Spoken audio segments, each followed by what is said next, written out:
Hello everyone. तो आज की क्लास में हम लोग का न्यू कंटेंट होगा 12th फिजिक्स का, वो है कंटिन्यूअस चार्ज डिस्ट्रीब्यूशन। मतलब ये टॉपिक इससे पहले वाली वीडियो में हम लोग डिस्कशन कर चुके थे कूलम्ब्स लॉ के बारे में, मतलब फोर्स बिटवीन टू चार्ज कैसा होता है, कूलम्बियन फोर्स क्या होगा। आज हम लोग ये देखना है कि कूलम्बियन फोर्स जो होगा वो सिस्टम ऑफ चार्ज में क्या लगेगा, है ना। कंटिन्यूअस चार्ज डिस्ट्रीब्यूशन में क्या होता है कि कूलम्बियन फोर्स कैसे वर्क करेगा। आज की क्लास में हम लोग यही हमारा टॉपिक होगा, ठीक है। तो हेडिंग लगा देते हैं जल्दी से। क्या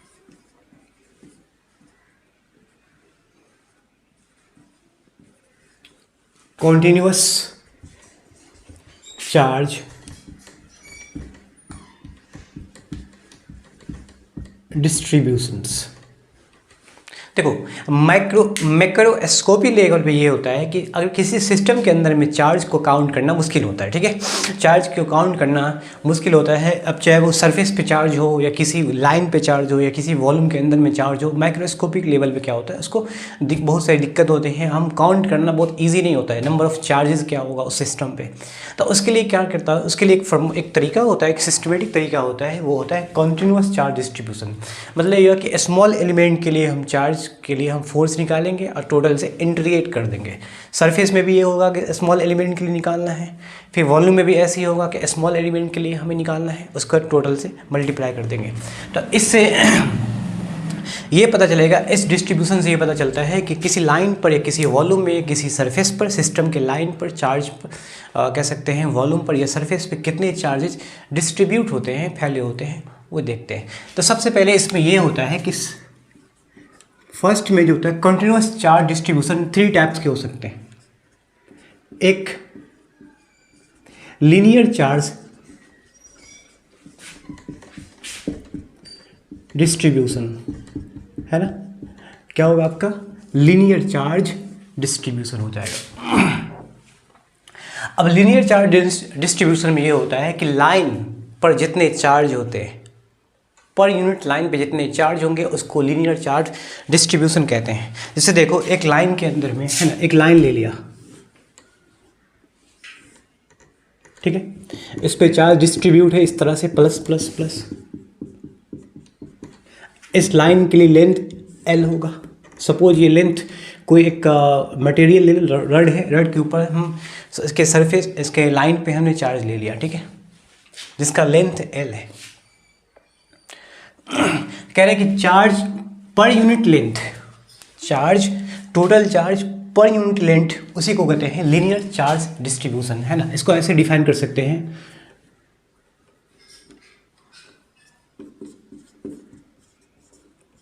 total charges per unit length is called linear charge distributions, ठीक है। इसको कहेंगे लीनियर चार्ज डिस्ट्रीब्यूशन।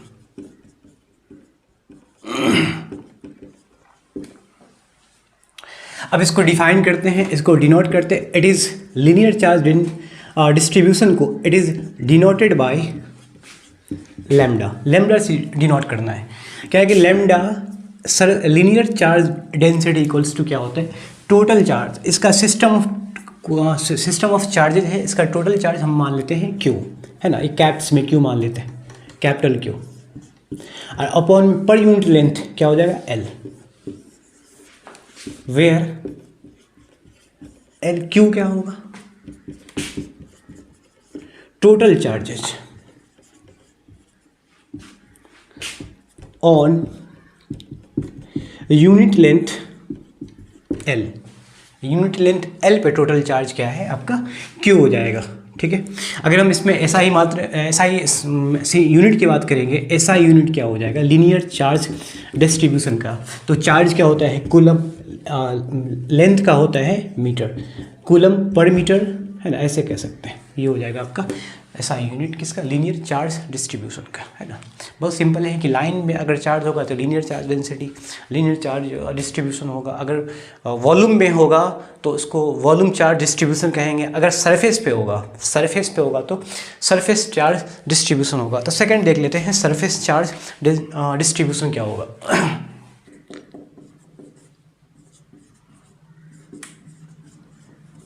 लिखा हुआ है सरफेस चार्ज डिस्ट्रीब्यूशंस, ठीक है। सरफेस पर चार्ज टोटल कितना होगा। अब कुछ सरफेस ले लेते हैं। सपोज हमने ऐसा सरफेस लिया, ठीक है, इस पे चार्ज प्लेस किया गया है, पॉजिटिव चार्ज हमने मान लिया। बहुत सारा सिस्टम ऑफ चार्जेज है इस पर, ठीक है। टोटल चार्ज हमने मान लिया इसका क्यू, है ना। सरफेस एरिया जो होगा इसका, सरफेस एरिया हो या तो ए ले लो या एस ले लो, दोनों चलेगा।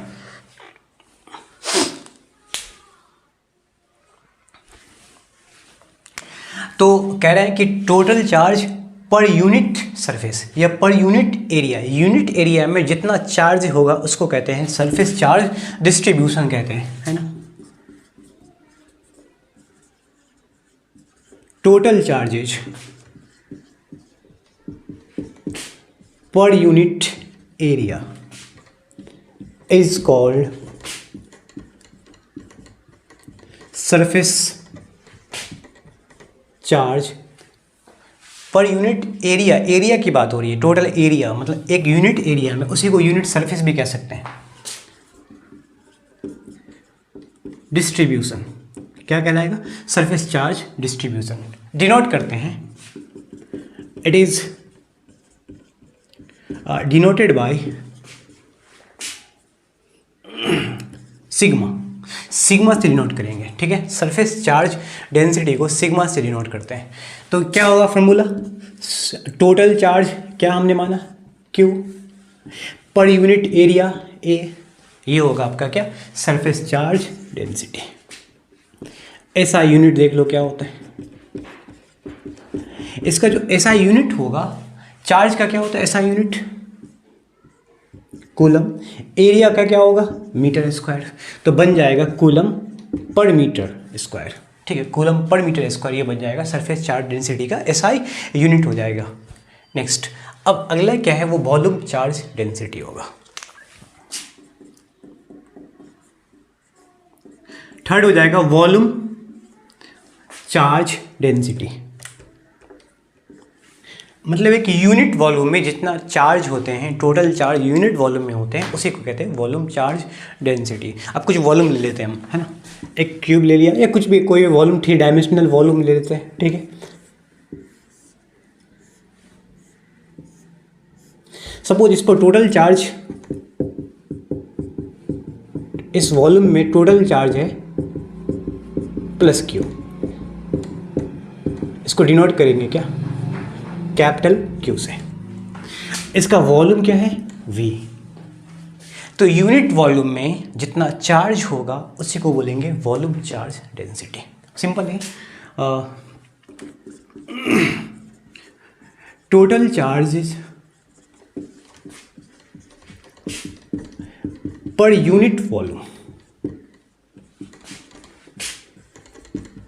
इज कॉल्ड, क्या कहलाएगा, is called volume charge density, है ना।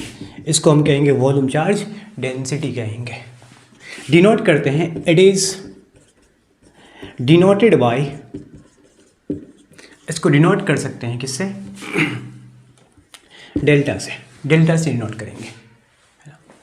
तो डेल्टा क्या होगा, total charge per unit volume, ठीक है। एसआई यूनिट ले लो, क्या होगा एसआई यूनिट। चार्ज का एसआई यूनिट कूलम, वॉल्यूम का क्या होगा मीटर क्यूब, हो जाएगा कूलम पर मीटर क्यूब। सारे के सारे स्केलर क्वांटिटी होता है, चाहे वो सरफेस हो, वॉल्यूम हो या लीनियर चार्ज डेंसिटी, जो भी हो वॉल्यूम होगा, है ना। सिंपल है कि लीनियर चार्ज डेंसिटी का एक लाइन पर जो चार्ज प्लेस होते हैं उसको लीनियर चार्ज डेंसिटी कहते हैं। लैम्डा से नोट करेंगे, क्यू अपॉन एल, याद रखिएगा। सरफेस का क्या होगा, सरफेस का होगा सिग्मा, क्यू अपॉन पर यूनिट एरिया। वॉल्यूम का होगा delta, q upon v. Total volume में, यूनिट वॉल्यूम में जितना चार्ज होते हैं। तो ये तीनों फार्मूला आपको ध्यान रखना है, ठीक है। अभी हम निकालेंगे force due to linear charge density, force due to system of surface charge, force due to volume charge density क्या होगा। तो निकालना है force due to continuous charge distribution.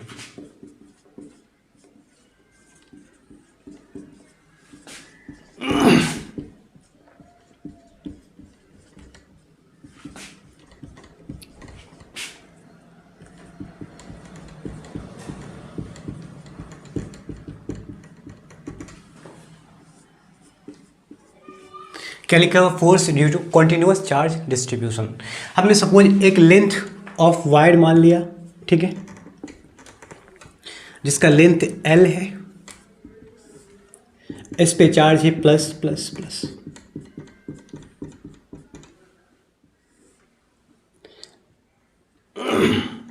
इस वायर का लेंथ A से B, इसका लेंथ मान लिया गया L, ठीक है, लेंथ L हो गया।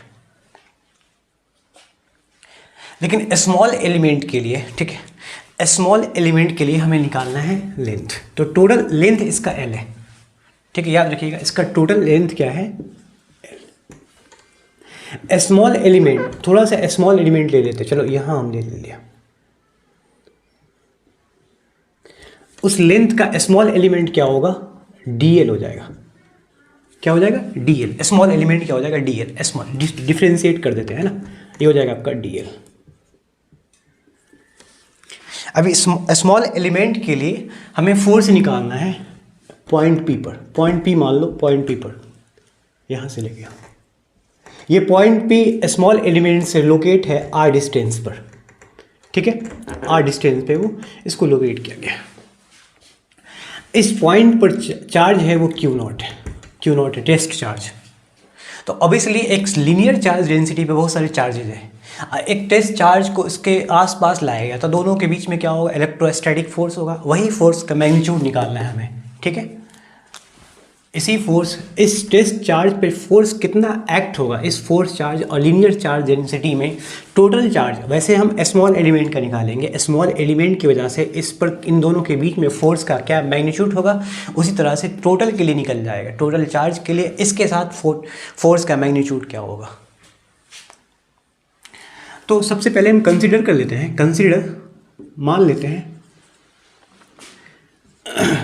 ए wire of length L, length L का एक वायर है, having a small element,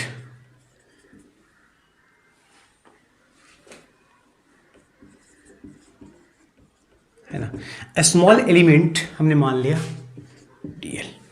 dl मान लिया, ठीक है, चलो dl हो गया स्मॉल एलिमेंट। तो इस स्मॉल एलिमेंट के लिए लीनियर चार्ज डेंसिटी क्या हो जाएगा, है ना, मतलब चार्जेज पूरे लीनियर पर, पूरे लाइन पर चार्ज है Q, पूरे लाइन पर चार्ज क्या है इसका, Q है। तो स्मॉल एलिमेंट की वजह से चार्ज कितना होगा, है ना, charge on small element dl, dl पर, स्मॉल एलिमेंट dl पे चार्ज कितना होगा, तो वो देखो, जानते हैं कि लैम्डा जो होता है वो क्या होता है, Q/L।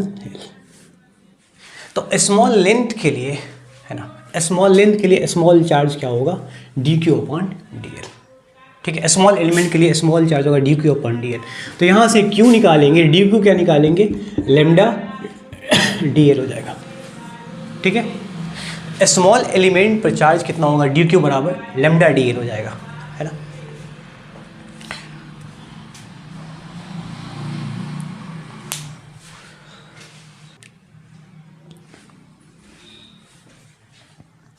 अब हमें निकालना है force due to a small element on P, मतलब Q0 पर।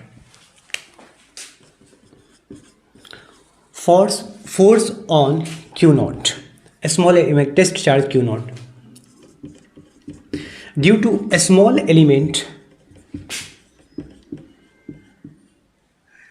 Due to a small element of linear charge density,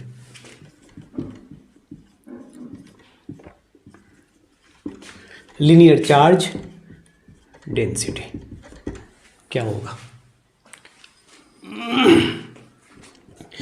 तो small element dl, small element dl हम कह सकते हैं स्मॉल एलिमेंट dl ऑफ, तो स्मॉल एलिमेंट के लिए जो फोर्स होगा Q0 और स्मॉल एलिमेंट के बीच का वो होगा dF0, dF स्मॉल फोर्स हो जाएगा, क्या होगा 1/4 पाई एप्सिलॉन नॉट, ठीक है।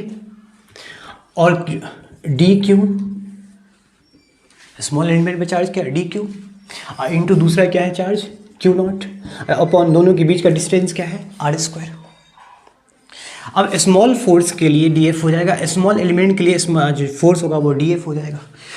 अगर मतलब टोटल फोर्स निकालना है तो स्मॉल एलिमेंट को हम इंटीग्रेट करना पड़ेगा, मतलब जोड़ना पड़ेगा, इंटीग्रेट करना पड़ेगा। तो इंटीग्रेट हटाएंगे, इंटीग्रेट कर देंगे दोनों तरफ, इंटीग्रेट कर देते हैं दोनों साइड, तो ये स्मॉल फोर्स हट जाएगा, टोटल फोर्स हो जाएगा on charge length A B पर। ठीक है, तो यहाँ से लिख सकते हैं इंटीग्रेटिंग बोथ दी साइड्स, दोनों साइड हम इंटीग्रेट कर देते हैं। ठीक है, दोनों साइड हमने इंटीग्रेट कर दिया, तो डी एफ का इंटीग्रेशन करने पर क्या आएगा, ये 1/4πε0 D Q Q naught upon are square, यहाँ पे इंटीग्रेट कर दिया गया है ना। स्मॉल एलिमेंट के लिए जो फोर्स होगा वो डी एफ होगा, अगर उसको इंटीग्रेट करेंगे तो total force on A line charge पर होगा, लीनियर चार्ज पर टोटल फोर्स का आ जाएगा फार्मूला। तो डी एफ का इंटीग्रेशन करने पे क्या आएगा, सबको पता होगा इंटीग्रेशन, आप लोग क्लास 11 में पढ़े होंगे। डी एक्स का इंटीग्रेशन क्या होता है, एक्स, डी वाई का इंटीग्रेशन क्या होता है, वाई, तो डी एफ का इंटीग्रेशन क्या होगा, एफ हो जाएगा। 1/4πε0, ये कांस्टेंट टर्म है, इसको बाहर कर सकते हो। ठीक है, इसको आप बाहर कर दो।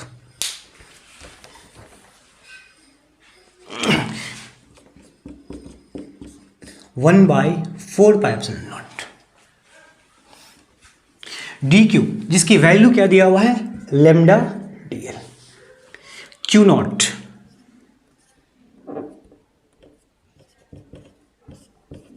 Upon are square. अच्छा एक काम करते हैं, इसको ऊपर लिख लेते हैं। डी एफ का इंटीग्रेशन पे क्या है, एफ 1/4πε0, इसकी वैल्यू होता है 9 न्यूटन मीटर स्क्वायर पर coulomb square.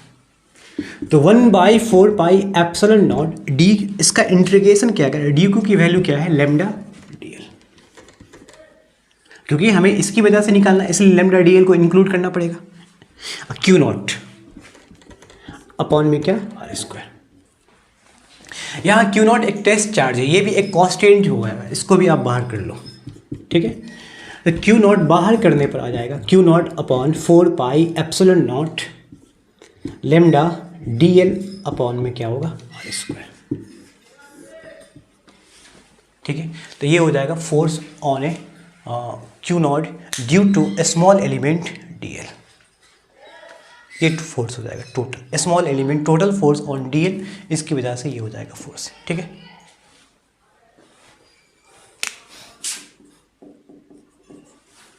Force due to surface charge distribution.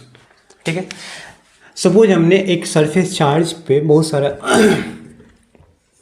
Charge को देखा, plus Q plus plus plus,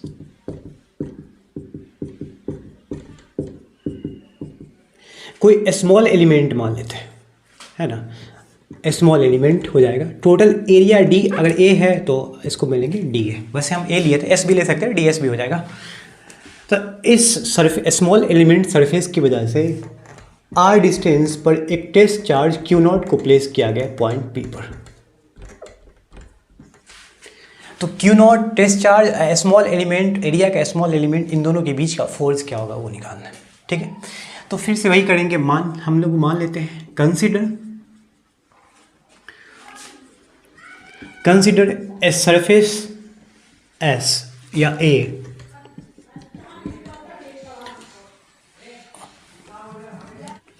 Consider a surface A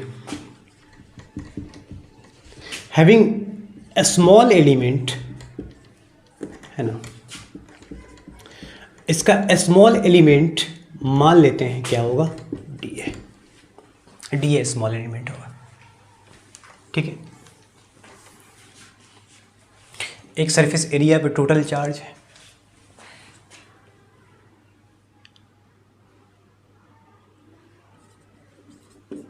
and total charge distributed, total charge distribute है ऑन ए स्मॉल एलिमेंट, है ना, total charge जो distribute किया गया है small element पर वो क्या होगा। तो जानते हैं कि सिग्मा क्या होता है, टोटल चार्ज पर यूनिट एरिया। तो स्मॉल एलिमेंट के लिए स्मॉल चार्ज हो जाएगा, डी ए के लिए डी क्यू हो जाएगा। यहाँ से डी क्यू निकालेंगे तो डी क्यू क्या होगा आपका, सिग्मा डी ए, क्या हो जाएगा, सिग्मा डी ए हो जाएगा।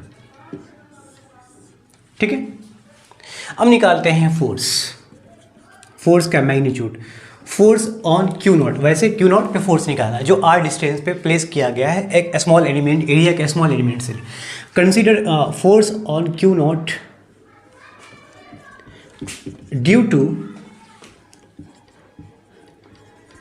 a small element dA of surface charge density है ना, placed at a distance r है ना, आर डिस्टेंस पे इसको प्लेस किया गया, क्यू नॉट को है ना आर डिस्टेंस पे पी पॉइंट पे प्लेस किया गया है स्मॉल एलिमेंट डी ए से कितने डिस्टेंस पे। तो इसके बीच और इसके बीच का फोर्स क्या होगा वो बताना है ना। तो जानते हैं कि फोर्स होता है 1/4 पाई एप्सिलॉन नॉट। निकालना है फोर्स एलिमेंट स्मॉल एलिमेंट के लिए, डी क्यू स्मॉल एलिमेंट हो जाएगा। इसके लिए टोटल चार्ज क्या होगा, इस पॉइंट पर डी क्यू हो जाएगा। और दूसरा चार्ज क्या है, क्यू नॉट, मतलब कह सकते हैं D Q into Q naught upon distance क्या है दोनों के बीच का आर स्क्वायर। वैसे अगर यूनिट वेक्टर में लिखना है तो आर पी क्यू होगा, आर यूनिट वेक्टर लगा सकते हो। ठीक है, स्मॉल फोर्स, स्मॉल एलिमेंट पे जो फोर्स लगेगा वो स्मॉल फोर्स होगा, इसलिए डी एफ करना। अब क्या करेंगे, टोटल स्मॉल फोर्स को हटाना है तो टोटल फोर्स निकालने के लिए हम दोनों तरफ क्या करेंगे, इंटीग्रेट कर देते हैं, है ना। तो इंटीग्रेट कर दो, डी एफ का इंटीग्रेशन कर देना, 1/4 पाई epsilon not D Q into Q naught upon में क्या होगा, आर स्क्वायर। इंटीग्रेट कर दो, यहाँ पे दोनों तरफ इंटीग्रेट किया गया तो डी एफ का इंटीग्रेशन क्या होगा आपका, एफ हो जाएगा। ठीक है, 1/4 पाई एप्सिलॉन नॉट कॉन्स्टेंट टर्म बाहर आ जाएगा। डी क्यू की जगह पे लिख सकते हो, ये यहाँ आ जाएगा, ये बाहर आ गया इंटीग्रेशन से। डी क्यू की जगह पे लिखोगे सिग्मा डी ए अपॉन में क्या, आर स्क्वायर। आई क्यू नॉट भी हो जाएगा। क्यू नॉट चूँकि टेस्ट चार्ज है तो ये बाहर आ जाएगा, ये भी इसी इंटीग्रेशन कांस्टेंट का तो होता नहीं है ना। तो F equals to q naught बाहर आ गया, q naught upon 4 pi epsilon naught integration of sigma d A upon में क्या हो जाएगा, आर स्क्वायर। ये हो जाएगा force on a small element d q due to q naught. Total force है इस एलिमेंट पर। अब total volume, total surface area का निकालना है तो यहाँ एरिया निकालना है। अब इसका एरिया, अगर ये सर्कल है यहाँ तो डी ए का अर्थ, यहाँ पे डी ए को इंटीग्रेशन करेंगे तो ए आ जाएगा, है ना। देखो ऐसा होता है कि अगर डी एल का, इससे पहले हम लोग डी एल को डी एल छोड़ दिए थे, तो डी एल का इंटीग्रेशन ऊपर एल आ जाएगा, तो एल को आप एल लिख सकते हो, वो इंटीग्रेशन से बाहर आ जाएगा। डी ए का इंटीग्रेशन करेंगे ए आ जाएगा। अगर वो एरिया अगर सर्कल है तो डी ए की जगह पे आप यूज़ करोगे क्या, सर्कल है तो पाई आर स्क्वायर यूज़ कर सकते हो। अगर डी ए का इंटीग्रेशन ए करने के बाद अगर वो रेक्टेंगुलर है ना, तो उसका कह सकते हैं सरफेस एरिया क्या होगा, मतलब उसका सरफेस एरिया होता है एल इंटू बी। अगर वो स्क्वायर है तो कह सकते हैं ए स्क्वायर, अगर भुजा साइड ए है ना। इस तरह से सरफेस एरिया को आप निकाल सकते हैं। तो ये हो जाएगा आपका फोर्स का मैग्नीट्यूड।